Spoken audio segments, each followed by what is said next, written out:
Hello Sagittarius, welcome and this is your reading. Be open-minded po, hindi halos lahat makaresonate. Piliin nyo na lamang. And thank you nga po pala sa mga nag-subscribe at sa mga bumabalik. Welcome po tayo. Give me the message for Sagittarius. Tingnan natin kung ano yung life purpose mo in life. Ano yung life purpose mo in life. Give me the message for Sagittarius.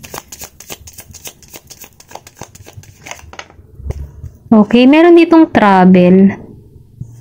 So, yung iba sa inyo, no, yung life purpose niya sa buhay ay mag-travel, okay?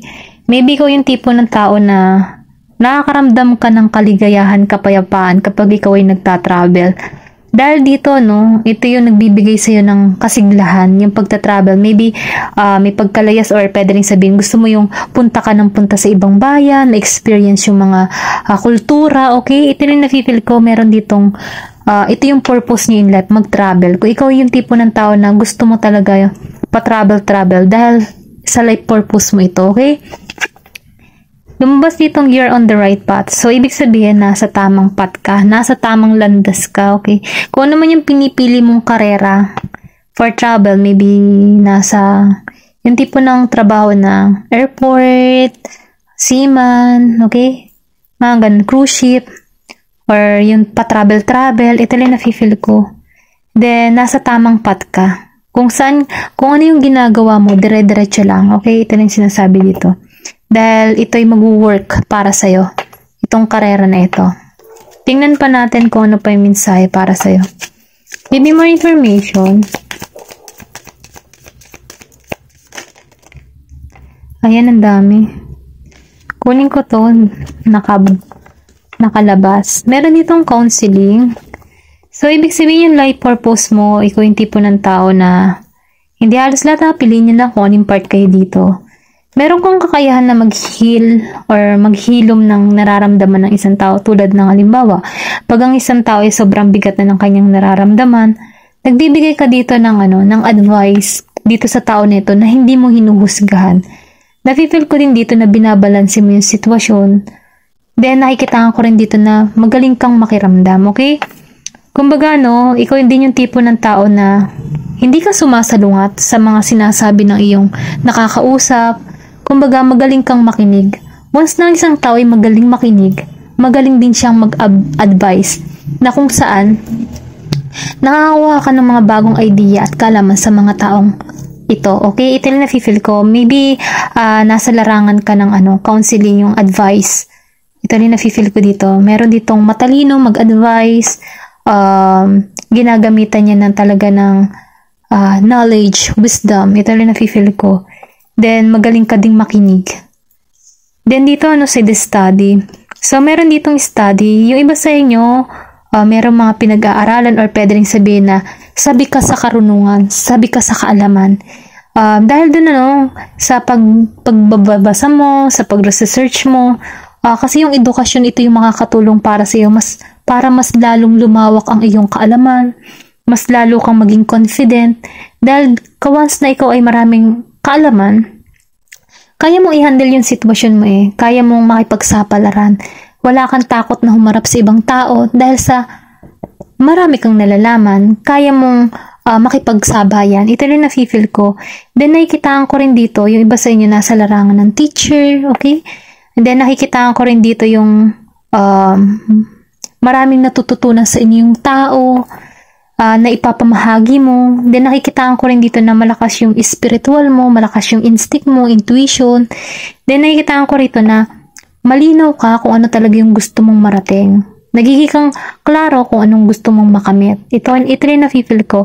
Yung tipo ng halimbawa, bata pa lang siya, alam niya na talaga kung ano yung gusto niya. Dahil ginagamitan niya ng matalinong pagpapasya. Okay? Meron ganun dito. Okay? Piliin nyo na lamang kung aling part kayo dito. Tingnan po natin kung ano pa yung mensahe para sa'yo. Give me the message for Sagittarius. Ano yung mensahe pa para sa'yo?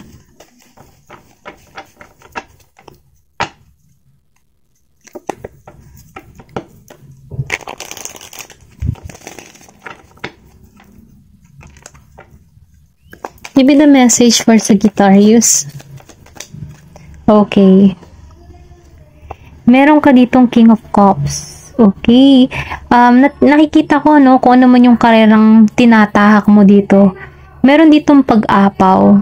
Dahil sa karerang ginagawa mo, meron kang confident, kaya mong i-handle yung sitwasyon, stable ka, then napipil ko dito yung iba sa inyo masaya kung ano yung ginagawa niya. Dahil ito yung nagbibigay sa kanila ng kapanatagan. Ito lang nararamdaman ko. Meron din dito na, Four of Wands. Meron ditong 11-11. Kung madalas mo makita yung 11-11, ito yung sign na madali mo nang mahanap yung partner in life mo, okay? Meron ditong 11-11. Manifestation, or kung ikaw man isang single, ito yung promise para sa'yo. Si 11-11, si Four of Wands. Meron ditong Aries, Leo, Sagittarius, okay? Meron kang person na Aries, Leo, Sagittarius. Now, sana, napifeel ko dito na may pagka-balance yung sitwasyon. Then, nakikitaan ko rin dito sa tao na to na pure yung hangarin. Okay? Malinis yung hangarin nito sa'yo. Then, nararamdaman ko dito na romantiko, magiging kang masaya dito. Kumbaga, may tagumpay, masaya. Dahil dun, napifeel ko din dito, marami din chismosa sa paligid mo na mag-iintriga kung sino tong tao na tong parating sa'yo, okay? Nakikita ko maraming chismosa na mag-iintriga sa love life mo, okay? Hindi nawawala ang chismosa. Pero ganun pa man, dead mo na lang kasi ito yung promise sa'yo, magandang hinaharap. May King of Cups, so ibig sabihin, stable na tong tao nito. Ito lang yung nararamdaman ko. Give me more information. Kung hinihiling mo to na magkaroon ka ng partner in life na magiging kang masaya, ito yung parating, okay? Give me more information. Okay, may Emperor pa dito. So, pwedeng pwedeng boss, or pwedeng may business to, entrepreneur, mga ganun ba? Yung more on business-minded. Ito lang nararamdaman ko. Then, good provider, good father. Yun nga lang, itong tao nito, may authority to, disiplinado to, okay? Ito lang nakikita ko. Marami ka ditong matututunan. Kumbaga, father figure siya na mabuti yung hangarin nito sa'yo. Ito lang nararamdaman ko. Hindi ka magsisisi dito. Merong Aries. Malakas yung Aries. Ito lang nararamdaman ko. Then, Two of Wands. Meron ditong Two of Wands. Nakikita ko dito sa Two of Wands, meron ka ditong hinihiling. Meron kang wini-wish, okay? Then, nakikita ko rin dito na malinaw ka mag-isip, klaro ka mag-isip kung ano talaga yung landas na tatahakin mo. Ito lang yung nararamdaman ko. Naghihintay ka dito. Meron kang hinihiling, pero naghihintay ka dito na ma-receive mo to. Ito lang yung nararamdaman ko. Give me more information. So, lumabas tong The Hierophant. Minsan, nawawalan ka ng pag-asa kasi lumabas siya na naka-reverse kanina. Pero ganun pa man, sinasabihan ka dito na huwag kang mawawalan ng pag-asa dito. Kasi once na nawawalan ka ng pag-asa, negative kasi yung yung nalapit sa'yo, kaya kailangan tanggalan, i-release yung mga negative energy. Kasi nakikitaan ko dito na promise to, okay, na kung saan itong parating sa'yo talagang masasabi mong sulit yung pag-iintay mo. Ito lang yung nararamdaman ko. Give me more information. Ano po yung mensahe para sa'yo? Meron ditong The Wheel of Fortune, okay? Then, the Queen of Pentacles and King of Wands. Maybe in the past, nakaramdam ka dito ng walang-wala. Ito lang nararamdaman ko. Naka-experience ka dito ng kabiguan, na ubusan, or nagipit sa sitwasyon. Then, nagkaroon ka din dito ng partner before na wishy-washy. Hindi alam kung ano yung gusto talagang mangyari o marating sa buhay. Nakikita ko rin dito na may yung tipong niloko ka dito, binetray, yung tipong gano'n. Ito rin nararamdaman ko sa King of Wands, reverse. Then, Queen of Pentacles.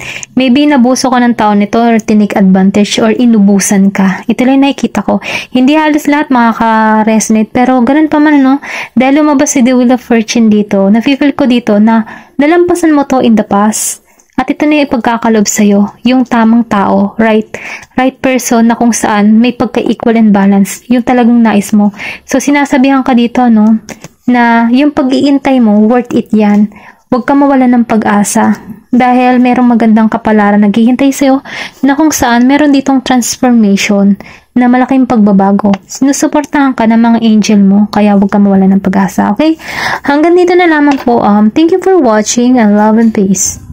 Thank you for watching Glow and Peace.